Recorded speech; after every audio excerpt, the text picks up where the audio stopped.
नमस्कार दोस्तों, स्वागत है आपका आपके अपने चैनल सिविल अफेयर्स पर। और आज हम बात करेंगे कि अहंकार कैसे चकनाचूर होता है। मैं आपको दो तस्वीरें दिखाना चाहूंगा और इन दो तस्वीरों में जो व्यक्ति आपको दिखाई दे रहे हैं वो आप बहुत अच्छे से पहचान सकते हैं। इनमें से जो पहली तस्वीर है वो है बाबा रामदेव की, जो योग गुरु के नाम से भी जाने जाते हैं, और दूसरी तस्वीर उन्हीं के साथी बालकृष्ण की है, जिन्होंने पतंजलि को फर्श से अर्श तक पहुंचाया। लेकिन इन्हें अपनी नाक नीची करनी पड़ी है, इन्हें हाथ जोड़कर माफी मांगनी पड़ी है सुप्रीम कोर्ट में। मैं आपको यह भी बता देना चाहता हूं कि बाबा रामदेव ने कई सारे भ्रामक बयान दिए हैं कोविड काल में और उससे पहले भी।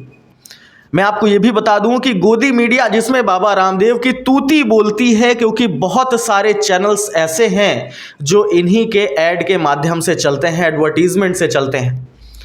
तो क्या हुआ है सुप्रीम कोर्ट में, मैं एक एक करके आपको सारी बातें बताऊंगा। लेकिन उससे पहले अगर आप हमारे चैनल पर नए हैं तो इसे सब्सक्राइब कीजिए, और अगर आपको वीडियो पसंद आती है तो इसे लाइक करना मत भूलिएगा। तो बाबा रामदेव का रवैया हमेशा कुछ ना कुछ अजीबोगरीब हमेशा रहा है। तो उन्होंने पत्रकारों से किस तरीके की बातचीत की, यह मैं वीडियो में आपको आगे दिखाऊंगा। लेकिन उससे पहले कि बाबा रामदेव ने अपने माफीनामे में क्या कहा, एक एक शब्द पर गौर करिएगा। रामदेव और बालकृष्ण के वकील ने कहा कि दोनों आगे आकर व्यक्तिगत रूप से माफी मांगने को तैयार हैं। इसके बाद रामदेव और बालकृष्ण अदालत में आगे आए।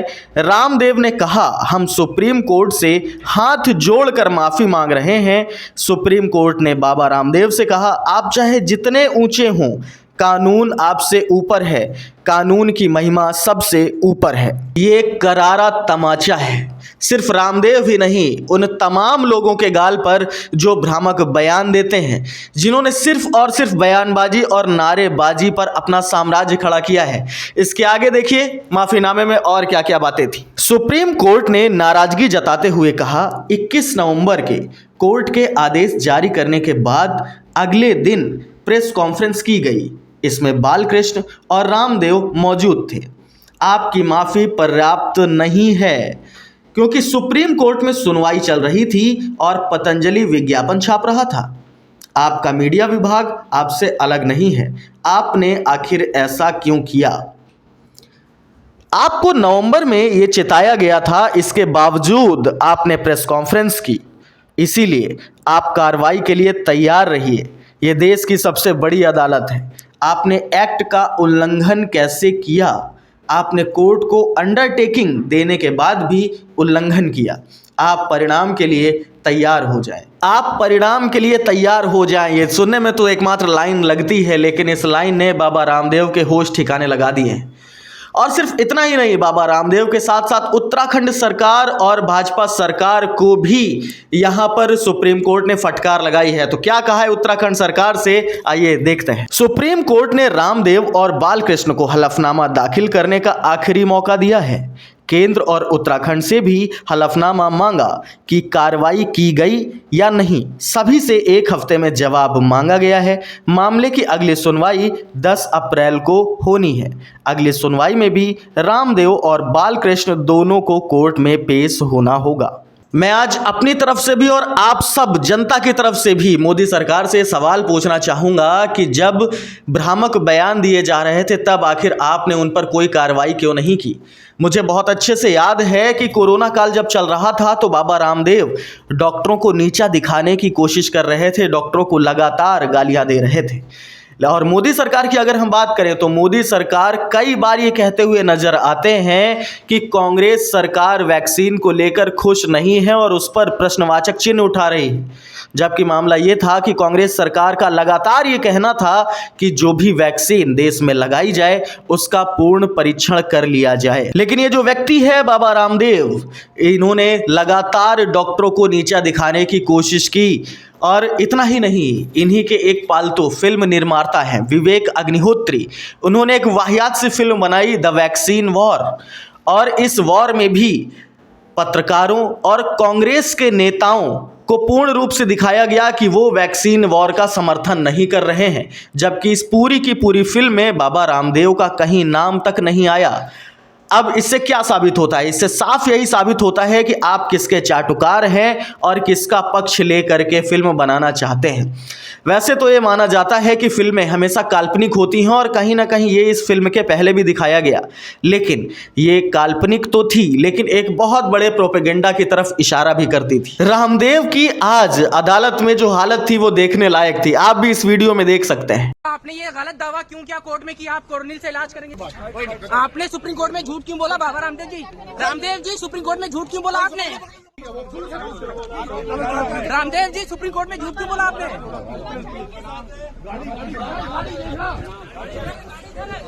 माफीनामे को अस्वीकार कर दिया सुप्रीम कोर्ट ने। सुप्रीम कोर्ट ने आपके माफीनामे को अस्वीकार कर दिया, क्या कहोगे? इस वीडियो में आप साफ तौर पर देख सकते हैं कि रामदेव की क्या स्थिति थी। मैं आपको बता देना चाहता हूं कि कई गोदी मीडिया चैनल्स ऐसे हैं जो सिर्फ विज्ञापनों के दम पर चलते हैं। जहां केंद्र सरकार और बाबा रामदेव के द्वारा दिए गए विज्ञापनों से ही ये चैनल चलते हैं, तो वो आपको ये सच नहीं दिखाने वाले हैं। ये पूरा सच आपको हमारे मंच सिविल अफेयर्स पर दिखाया जा रहा है। मैं आपको ये भी बता दूं कि बाबा रामदेव जहां पर डॉक्टरों को चिढ़ाते थे, जब कोरोना काल चल रहा था, तो मैं भूला नहीं हूँ, बहुत सारे मेरे भी मित्र डॉक्टर हैं और उन्होंने अपनी जान की बाजी लगा दी थी। उन्होंने सेवा करते करते खुद का ध्यान नहीं रखा, खुद के परिवार का ध्यान नहीं रखा, और दर्जनों ऐसे उदाहरण आपको मिल जाएंगे जहाँ पर डॉक्टरों ने मरीजों की सेवा करते हुए अपनी जान तक गंवा दी। लेकिन बाबा रामदेव को इस बात से कोई फर्क नहीं पड़ा। उनको तो सिर्फ और सिर्फ हंसी और ठिठोली नजर आती है। उन्होंने डॉक्टरों को नीचा दिखाने के लिए टर टर कहा था ना। आइए इस वीडियो में देखिए। इस वीडियो में साफ रामदेव कहते दिखाई देते हैं, डॉक्टर टर टर टर बनना, ये टर टर टर टर टर टर टर टर करते रहते, टर बनना, टर डॉक्टर। 1000 डॉक्टर तो अभी कोरोना की डबल वैक्सीन लगाने के बाद मर गए। कल क्या समाचार है? कितने? 1000 डॉक्टर डबल वैक्सीन लगाने के बाद भी मर गए। अपने आप को ही नहीं बचा पाई, वो कैसी डॉक्टरी? तो मैंने कहा डॉक्टर बनना है तो स्वामी रामदेव जैसा बन, जिसके पास में कोई डिग्री नहीं और सबका डॉक्टर है, without any degree, with divinity.